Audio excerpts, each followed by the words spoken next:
Episode 22. Falun Gong practitioners are the main source of the living organ donor pool in China. 各位观众，大家好， Greetings, 欢迎大家来 everyone. 到 Welcome to the Ironclad Irrefutable Evidence series. Please don't forget to like this video, give it a thumbs up, subscribe, and share this program. This is a critical issue related to the well-being and security of each individual, every community, and the entire society. Thank you very much for your attention and support. In episodes 13 through 19, we provided 9 pieces of evidence which proved an enormous living human organ bank exists in China. Now I'm going to make it clear to you that this organ bank consists mainly of Falun Gong practitioners. As of July 1999, the number of people practicing Falun Gong was between 70 to 100 million. The nationwide persecution of Falun Gong began on July 20th, 1999, under the direction of former CCP head Jiang Zemin. In response, tens of millions of Falun Gong practitioners traveled to Tiananmen Square in Beijing or their local government agencies to peacefully protest. Their hope was to end the persecution and regain their right to practice freely. From early 2000 to late 2001 was the peak period of this petitioning. Millions of peaceful petitioners were brutally beaten, kidnapped, and illegally detained. The Beijing Public Security Bureau estimated that during this period, on a single day, there could be more than 1 million practitioners petitioning in Beijing. By April 2001, there were about 830,000 arrested practitioners who provided their full names. To avoid implicating their families and workplaces, many practitioners refused to reveal their names or other personal information to the police, so they could not be registered or sent back home. As a result, all the detention centers, prisons, and labor camps in Beijing and across the country were filled to capacity. Schools and stadiums became temporary detention places. Before the persecution, there were around 670 prisons and 300 labor camps in China, detaining around 1.8 million people. After the large influx of Falun Gong practitioners, these facilities were seriously overcrowded. Many practitioners were sent to obscure underground prisons, secret concentration camps, military facilities, and newly built prisons. Already in October 2000, the Agence France-Presse reported that the CCP built 2 concentration camps specifically for detaining Falun Gong practitioners in northeast and northwest China. These 2 camps were able to hold 50,000 people each. Trainloads of practitioners who did not give their names or addresses to the authorities to avoid implicating others were transported to the secret concentration camps in Xinjiang. To this day, no one has come out of these camps alive. The CCP head, Jiang Zemin, aimed to eradicate Falun Gong practitioners completely. Due to the CCP's policy of eradication, the death of Falun Gong practitioners is not important to the prisons or detention places. Countless practitioners have been deprived of all basic human rights and made them the largest vulnerable group for murder in China's history. Falun Gong practitioners went missing. Back then, if Falun Gong practitioners refused to renounce their beliefs, not only they lost their jobs, but their family members and employers would lose their jobs as well. What's more, their children were discriminated against and even not allowed schooling. In order to avoid implicating others, many Falun Dafa practitioners refused to give their names upon arrest. Because of this, there were countless untraceable Falun Gong practitioners in China. This would have made them the ideal group for which to harvest organs. There were 2.1 million people locked up in labor camps from 2000 to 2006. China's Caijing.com.cn reviewed the CCP's re-education through forced labor system in an article published on November 16, 2013, titled "Forced Labor Camps Held Up to 300,000 People at One Point." According to the report, after the 1990s, the number of inmates in the CCP's labor camps rose year after year and reached a peak of 300,000 per year. Although the numbers began to drop in 2006, There were still 90,000 inmates in 2012. The peak period mentioned in the article was between 2000 and 2006. During this time, the number of Falun Gong practitioners brutally persecuted by the CCP was the largest, and the volume of organ transplant operations was also at its peak. Using an increase of 300,000 people per year, a rough calculation suggests that the CCP held approximately 2.1 million people in their labor camps from 2000 to 2006. In addition, the U.S. government stated in its 2008 Religious Freedom Report that in China's labor camps, more than half of the detainees were Falun Gong practitioners. Based on this, from 2000 to 2006, approximately 1.05 million Falun Gong practitioners were detained in China's labor camps. In other words, in more than a decade, as many as several million Falun Gong practitioners could have been imprisoned in China's forced labor camp system. Falun Gong practitioners are forced to get medical checkups. On the one hand, Falun Gong practitioners are severely tortured and treated inhumanely. On the other hand, they are forced to undergo strange medical checkups, frequent blood and urine tests, eye checkups, check X-rays, EKG, EEG, CAT scan, ultrasound of major organs, manual palpitation abdominal checkups. These expensive tests were performed either at detention sites or in hospitals. Only Falun Gong detainees had to have them done. Nobody informed them of the test results. Falun Gong practitioners' dead bodies showed clear signs of organ extraction. Here is some reported information from the victims' family members.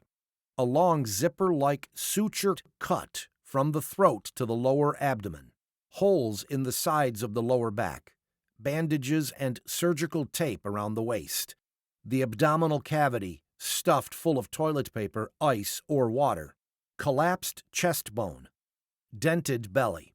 Some Falun Gong practitioners' bodies were destroyed without a trace. Some were cremated before their families were even notified of their death. Sometimes their family members were allowed to take a quick look at only their uncovered head while surrounded by dozens of heavily armed police. Some families were warned not to take any pictures of their corpses, not to cry, and not to talk to anyone about their loved one's death. There are more shocking pieces of evidence proving that some practitioners have suffered from live organ harvesting. I'm going to present them to you in the upcoming episodes. Falun Gong practitioners were coded as potential organ donors. When I called a kidney broker of the PLA 307 hospital in 2007, he revealed some important information. Falun Gong practitioners were detained and used as organ donors. Those who refused to provide their names were identified by a code, which was stored with their health information in an organ harvesting database. A supply chain was set up to traffic Falun Gong practitioners' organs. Let's listen to this recording. 哎，你好，小陈啊。 Hello, is this Mr. Chen? Yeah, go ahead. Hi, last time I asked you to find a kidney for me. How's that going? You said to contact prisons or somewhere? Yes, Falun Gong practitioners. Yeah, just keep an ear on it. Previously, let me tell you, I'm honest with you. We did 2 cases. Got it? 2 cases. From 2 Falun Gong practitioners? Yes, we had cases from prisoners like Falun Gong. Now it's getting a bit difficult. Where did you get them from? In Xicheng. Xicheng. One more thing. How could you prove they were Falun Gong practitioners? Did you ever investigate it? How to identify Falun Gong practitioners? When the time comes, the higher-ups will provide you with a document. Got it? They'll show you the paperwork. Rest assured. Oh, that's good. They keep their profiles. They have all kinds of information. Good. Let me tell you. I'll tell you outright. We are connected with top officials. People at top levels. Got it? I can give you the documents even if you don't ask for them. Got it? That's good. But one more thing I don't quite understand is these people are held in labor camps or prisons. Now, the labor camps have left. Oh, where are they being held now?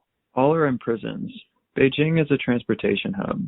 They sent those sentenced to 8 or 10 years to other cities' prisons. This is the situation. I heard that a few years ago, quite many of the Falun Gong practitioners did not provide their names after being arrested. Quite a lot. Some of them were detained in underground holding places. You're talking about what happened in 2003. I totally understand. They didn't provide their names in 2003. Now Falun Gong has been exterminated. Okay. So right now, only a small number of them have no names. So there's a profound shortage inside. I have to search it for you in the 2003 files, you know? Were there many in 2003? Of course. There are quite many Falun Gong files in 2003. It was very easy for you to find organs to transplants back then, right? To be honest with you, I did 2 cases in 2003. Did you find them in Xicheng? Yeah, Xicheng, Haidian, and Qinghe. You know where they are. Yeah. So it was through the police officers in those areas. This, I won't disclose these things to you. I won't say that much to you. Regarding who does what, we are sticklers for the rules. You got it? When you need some documents, I can show you. That's it. Now I have no way. I dare not. I can't say it, you know? Correct. Can I see the person before surgery? Sure. So, I have no problem with the upfront $50,000 payment, and the extra $20,000 is for your peace of mind. If you give me a quote, I can get things situated. For this, I am the middleman. Can't work for nothing, right? Of course. I'm just an agent. I use my network to find it for you. As for how much they need, I guess at least $200,000. Okay. Last time, I called and found one in the black market. You said it wasn't okay, and it's better from Falun Gong.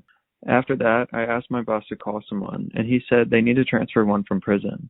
Oh. Since they have been distributed to other prisons, they need to transfer one for you. The majority of your money pays them to do the job. You got it? Yeah. Back to a few years ago, because the Falun Gong practitioners did not provide their names after they were arrested for appeal, they were detained in some secret places with no registration and no name lists. These things were quite common. I tell you, they didn't leave their names, but each was coded. You understand? Yeah. If they had no names, they were all coded. I know it better than you. An 8-digit code. Each has a code on file. Understand? Oh, I see. Except for coding them, do they have their real names on file too? If they can't find their names, they can only use a code, you know? Oh. Also, use individuals' fingerprints. Understand? It sounds like they coded and jailed them, right? That's for sure. If they didn't code them, it would be chaotic. There would be no way to track them. How could that be possible? For this kind of business, you know what? Once it's done, don't say what I told you. I can't tell you their exact names and other details. Understand? Yeah. Things like who my higher ups, how they are connected with the police stations, I can't tell you. I say this ahead of time. I can't tell you their names, you know? Oh, yeah. Certainly. For this kind of business, how can I do it recklessly? How can no precaution be possible? We are connected through a network. In order to do this, I have my buddies in one department after another, in all different departments. How can I do this without them? Sure thing. It's like a one-stop shop, you know? Yeah. Chinese hospitals admitted they used Falun Gong practitioners' organs. We have 58 recorded investigative phone calls in which doctors and nurses in hospitals across China acknowledged that they used Falun Gong practitioners' organs.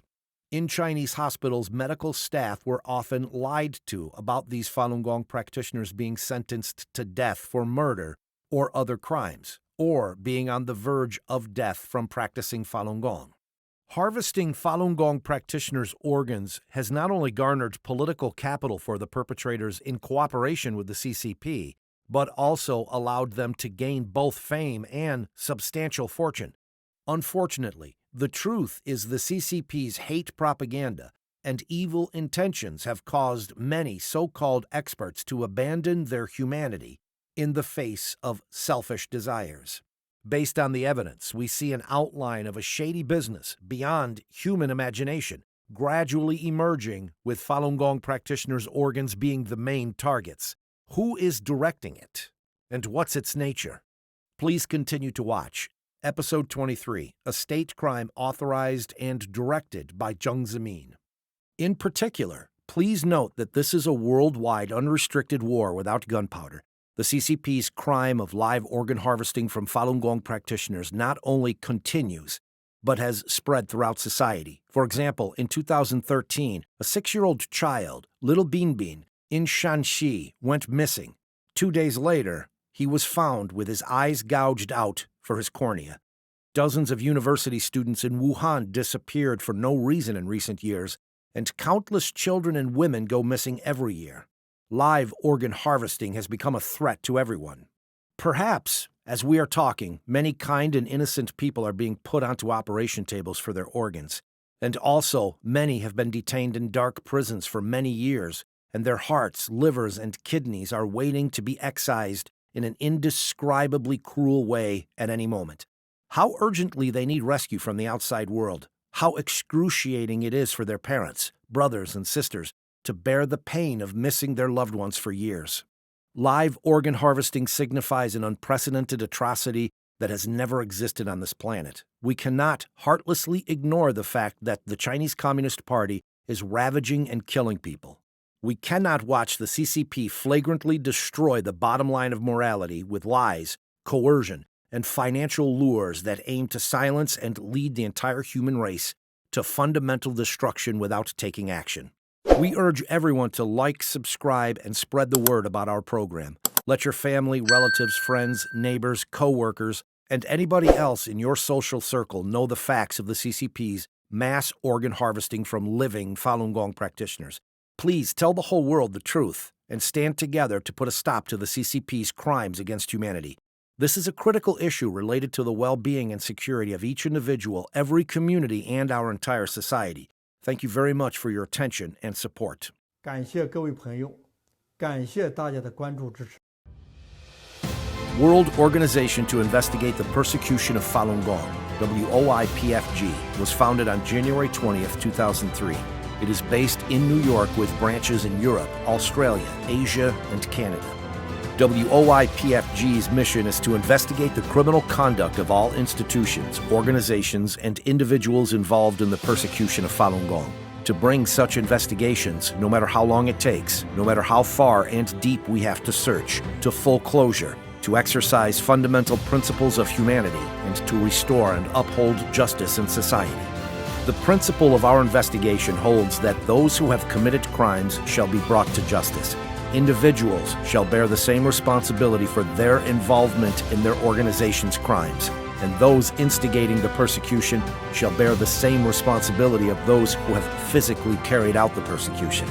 We intend to uproot state-sanctioned crimes and safeguard human morality. The criminal conduct of all individuals within organizations, units, and departments involved in the persecution will be thoroughly investigated and brought to justice.